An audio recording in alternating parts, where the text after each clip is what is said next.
Seger i sista matchen av veteran-SM och en 5:e plats. Tankar?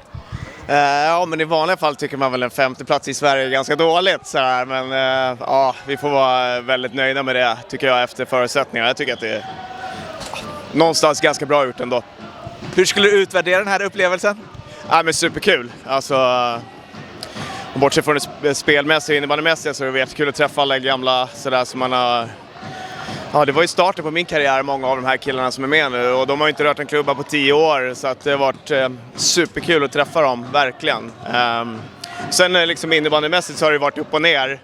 Men det förstod jag lite grann att det skulle vara. Sådär. Vi möter ju innebandylag som spelar aktivt i, liksom, 2 gånger i veckan och sådär. Det blir jobbigt för oss, för de springer mycket och det är inte alla av oss som kan springa liksom. Så att, ja. Men vi har gjort blandade prestationer innebandymässigt tycker jag, men ändå okej. Så ungefär som du hade förväntat dig kanske? Ja, men det tror jag. Många hade ju förhoppningar på oss. De har pratat med innan att vi skulle liksom dansa hem det här, men det fattar jag att det kommer inte vi göra. Men det har liksom varit lite sekundärt tycker jag, det innebandymässiga. Det har varit mest väldigt roligt och dels för att representera Storvreta, spela inför jättemycket folk har varit superhäftigt. Jag vet att det är många i laget som har pratat om det, liksom det här stödet och många kommer och kollar. Det är, ja, Igel så här liksom nu på slutet, det är lite rysningar faktiskt. Det värmer på många sätt. Det var ju visst snack om baksidor innan, hur har det gått för alla? Det är blandat alltså. Brorsan försvann efter en period, Ricky efter 1,5 liksom, sådär, så att det är mycket skavanker liksom, det är ju det. Men man får vad man förtjänar på något sätt. Vi har inte haft någon uppladdningsfas så att vi får skylla oss själva. Kan vi se Storvreta IBK-veteran i framtiden tror du? Ja, men det hoppas jag. Alltså nu har inte känt pulsen på alla, men snacket går att många tycker att det har varit väldigt roligt. Sen så kanske man så här, formatet så här, plus 35, det kanske inte riktigt är vår grupp. Man skulle behöva höja det med 5 år eller göra om reglerna på något sätt för så här, veteran och så möter vi alltså innebandylag från division 2 så här, det blir funky liksom.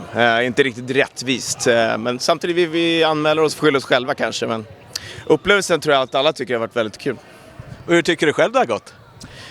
Ja, men alltså jag är alltså personligen så det är ju skitsamma sådär, men jag tycker alltså de här kvällsmatcherna vi har haft fredag kväll och lördag eftermiddag, de har ju varit skithäftiga liksom, spelat in för mycket folk och någon match i stora salongen A-hallen och jätterolig upplevelse liksom. Man fattar ju varför man har tyckt om det här på något sätt, så lira i Storvreta och representera den här föreningen och spela in för mycket folk. Alltså man förstår det. Man får verkligen flashbacks liksom. Så det har varit jättemysigt att spela med alla gamla lagkamrater man har haft sådär.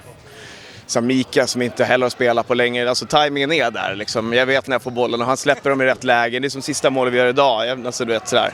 Tajmingen är där. Det är rätt ballt liksom när man inte... Och det ser man ju på många att de har det kvar. Men att det inte går lika snabbt. Superhäftigt. Men hur ser det ut innebandymässigt för dig nu för tiden? Brokigt. Jag hjälper till i Storvreta på Kartier såklart som ledare. Sen så är jag med och tränar lite med Storvreta Legends. Jag har gjort någon match också, men ja, jag tycker innebandy är fortfarande väldigt roligt. Sen är det svårt att skilja på idrott och idrott. Jag kommer från elitvärlden så man är van att analysera sig själv och det är lätt att ta med det nu också liksom sådär. Och det var jag ganska trött på. Jag ska inte behöva sitta efter en så här division 5-träning och typ tycka att jag är dålig liksom. Det borde jag lämnat efter mig. Men det är svårt. Så jag är inte riktigt där mentalt sådär. Att jag tycker jag bara kan njuta av det. Hoppningsvis i framtiden lite grann i alla fall. Sen är det ju faktiskt VM-kval nu och det börjar redan pratas om VM i Malmö. Är det någon chans att få se det i SVT till hösten? Ja, men det hoppas jag. Jag har inga avtal med SVT så, utan det är hopp och lek frilans, så får man se om man blir uttagen. Men jag vet ju att de har varit nöjda med mig där. Jag hoppas jag får jobba med det. Först och främst är vi SM-finalen här i april då, som också sänds i SVT. Det hoppas jag också får med. Förhoppningsvis i Storvreta där så man får ha extra mycket känslor även om man får vara professionell.